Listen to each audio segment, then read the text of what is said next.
Assalamualaikum warahmatullahi wabarakatuh. Apa kabarnya anak soleh-soleha? Semoga kalian selalu dalam lindungan Allah Subhanahu wa Ta'ala.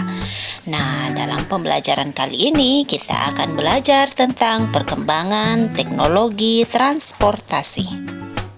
Oke, anak soleh-soleha, berbagai jenis alat transportasi dapat dijumpai di sekitar kita. Ada alat transportasi pribadi dan ada alat transportasi umum.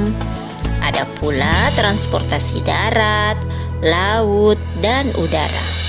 Alat transportasi merupakan alat yang membantu dalam memindahkan barang atau manusia dari suatu tempat ke tempat lain. Negara kita telah mengenal alat transportasi sejak zaman nenek moyang kita. Alat transportasi terus berkembang dan maju seiring dengan berjalannya waktu. Mulai dari alat transportasi tradisional hingga alat transportasi modern seperti yang dapat kita lihat sekarang. Nah, sebelum kita mulai materi, Miss mau jelaskan dulu ya apa itu kata dan kalimat ya. Nah, apa sih bedanya kata dan kalimat? Oke, kata adalah kumpulan dari beberapa huruf yang membentuk makna. Sedangkan kalimat adalah satuan bahasa terkecil dan terlengkap yang memiliki makna yang utuh. Nah, kita lihat ya contoh perbedaannya. Nah, contohnya adalah pesawat. Pesawat ini kata atau kalimat? Ya, tentunya kata ya, satu kata yaitu pesawat ya. Jadi pesawat itu adalah kata. Nah, contohnya saya menaiki pesawat ketika berangkat ke Manado ya. Ini kata atau kalimat? Ya, tentunya adalah kalimat ya. Karena satuan bahasa yang terlengkap yang memiliki makna yang utuh. Jadi ini sudah ada maknanya ya. Saya menaiki pesawat ketika berangkat ke Manado. Sedangkan pesawat itu sendiri itu cuma satu kata ya. Bisa dipahami ya anak soleh-soleha? Dalam materi ini Miss akan memberikan informasi mengenai perkembangan teknologi transportasi. Nah, di akhir materi kalian diharapkan bisa mengungkapkan kalimat utama dalam suatu cerita ya, dalam suatu bacaan.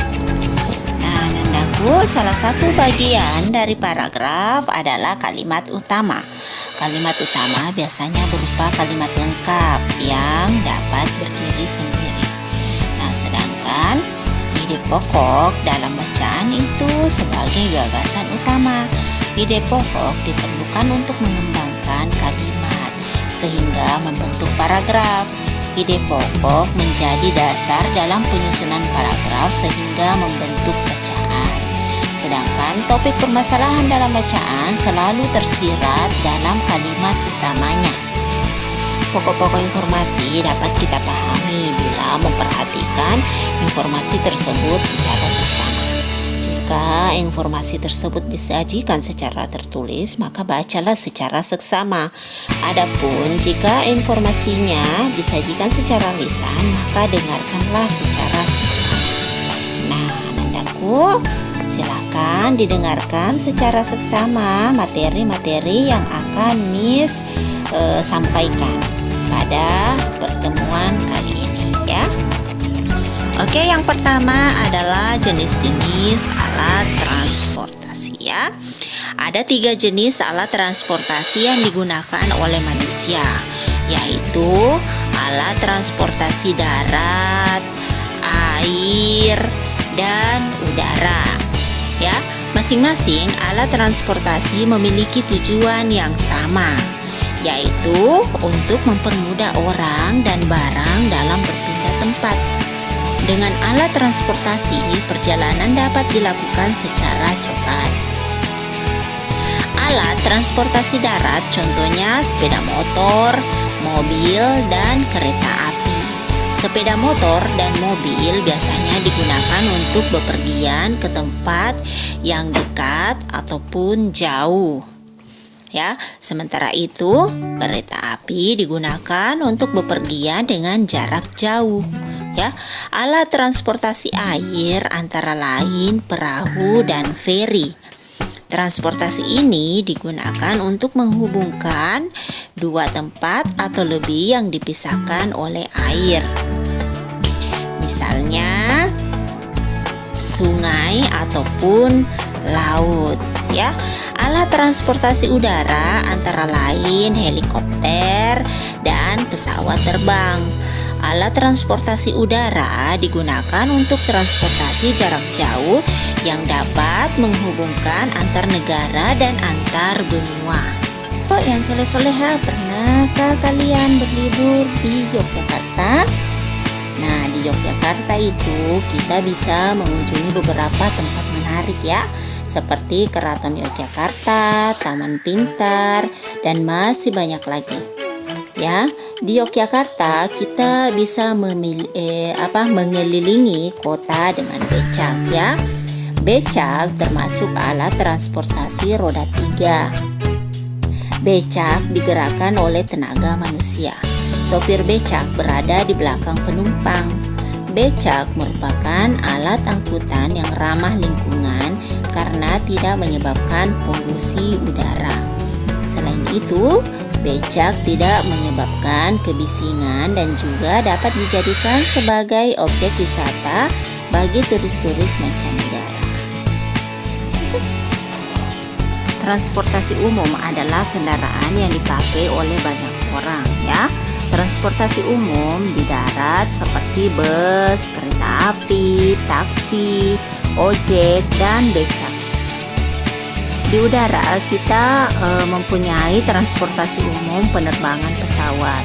Transportasi di laut biasanya menggunakan kapal laut, kapal feri, dan kapal cepat. Nah, dengan menggunakan transportasi umum kita tidak akan lelah karena harus menyetir, apalagi jika kondisi macet. Ada beberapa transportasi umum yang lebih cepat dibandingkan dengan kendaraan pribadi. Misalkan kereta ya. Jika kita ingin menuju ke suatu tempat yang dilalui jalur kereta akan lebih cepat jika kita menggunakan kereta. Menggunakan transportasi umum dapat mengurangi kemacetan karena angkutan umum bisa mengangkut banyak orang sekaligus. Transportasi umum membantu dalam mengurangi polusi udara. Dengan memanfaatkan transportasi umum, maka udara yang dikeluarkan dari transportasi pribadi berkurang, sehingga meningkatkan udara bersih yang bagus untuk pernapasan. Nah, Bundaku, salah satu jenis transportasi umum itu adalah kapal ya, kapal feri. Kapal feri atau kapal penyeberangan adalah sebuah kapal transportasi jarak dekat.